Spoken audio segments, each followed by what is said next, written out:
உங்களில் யார் அடுத்த ஜிடி நாயுடு பொறியியல் மாணவர்களுக்கான பிரத்யேக போட்டி. மாணவர்களை உடனே ரெஜிஸ்டர் பண்ணுங்க. ரூபாய் 10 லட்சம் பரிசுகளை வெல்லுங்க.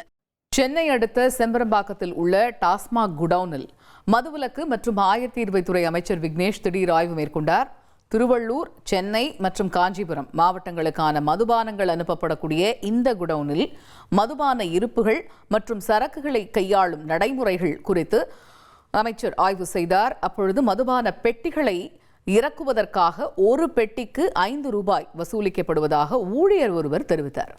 இதற்கு பதிலளித்த அமைச்சர், இனிமேல் ஊழியர்களிடம் இருந்து இவ்வாறு பணம் வசூலிக்க கூடாது என்றும், பாட்டில்கள் உடைந்தால் அதற்கான தொகையை டிரான்ஸ்போர்ட் நிறுவனங்களிடம் இருந்து பெற வேண்டும் என்றும் அறிவுறுத்தினார். மேலும் இந்த தகவலை தெரிவித்த ஊழியர் மீது எந்தவித நடவடிக்கையும் எடுக்கக்கூடாது என்றும், பணியில் இருந்து நீக்கப்பட்டால் தன்னிடம் நேரடியாக தெரிவிக்க வேண்டும் என்றும் அமைச்சர் கூறியிருக்கிறார். அங்கே போய் இறக்கி வைக்கிறீங்க. அப்படி உடஞ்சிச்சுன்னா அந்த பாட்டிலுக்கு யார் போகிறது? டிரான்ஸ்போர்ட்டில் நீங்கள் தான் போய் ஏற்றி அங்கே போய் இறக்குறது எல்லாமே நீங்கள் தான். அப்போ இறக்கும்போது அவங்ககிட்ட ஒரு பாக்ஸுக்கு எவ்வளோ நம்ம பணம் வாங்குறோமா கடையில்? 5 ரூபா கொடுக்குறோம். ஏன் அது உள்ளே போய் அட்டி போகிறதால அது டிரான்ஸ்போர்ட்டு தான் உங்களுக்கு கொடுக்கணும். அப்போ டிரான்ஸ்போர்ட்டை தான் நாங்கள் அவங்க எப்படி கொடுப்பாங்க?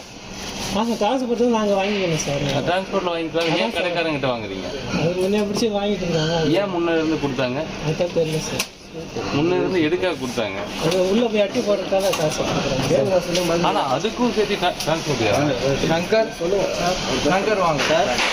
நீங்கள் தானே அந்த இறக்குறதுக்கு அவங்களுக்கு பணம் கொடுக்கணும். ஏன் அவங்க கடையில் வாங்குறதுக்கு அளவு பண்ணுறீங்க? பண்ணல சார்.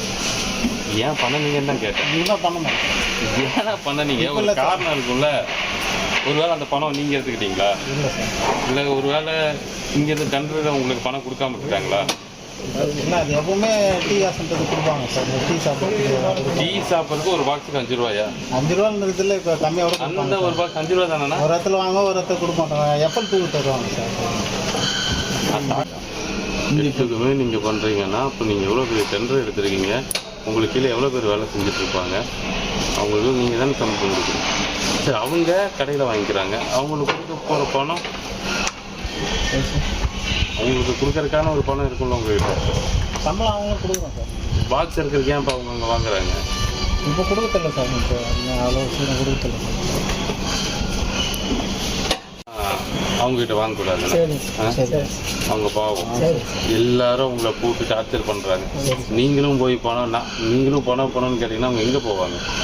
இந்த அழுத்தத்தெல்லாம் தாங்க முடியாமல் தான் அவங்க அந்த 10 ரூபான்னு வாங்கி ஒவ்வொரு இடத்துலையும் அவங்களோட வீடியோ அவங்க சஸ்பெண்ட் ஆகுறாங்க. நீங்கள் கேட்குற அதனால ஒருத்தர் சஸ்பெண்ட் ஆனாங்கன்னா திரும்பி அவங்களை எடுக்கிறதுக்கு 6 மாதம் ஆகலாம், 1 வருஷம் ஆகலாம். அது வரைக்கும் அவங்க குடும்பத்தை யார் பார்ப்போம்? தயவு செஞ்சு அங்கே கேட்காதீங்க. உங்களோட சென்னைக்குள்ளே நீங்கள் எங்கேயுமே எந்த கடையிலையுமே நீங்கள் பாட்டில் இறக்குறோம் ஒரு பாக்ஸுக்கு இவ்வளோ நீங்கள் கேட்கக்கூடாது. சரிங்களா? உங்களில் யார் அடுத்த ஜிடி நாயுடு பொறியியல் மாணவர்களுக்கான பிரத்யேக போட்டி. மாணவர்களை உடனே ரெஜிஸ்டர் பண்ணுங்க. ரூபாய் 10 லட்சம் பரிசுகளை வெல்லுங்க.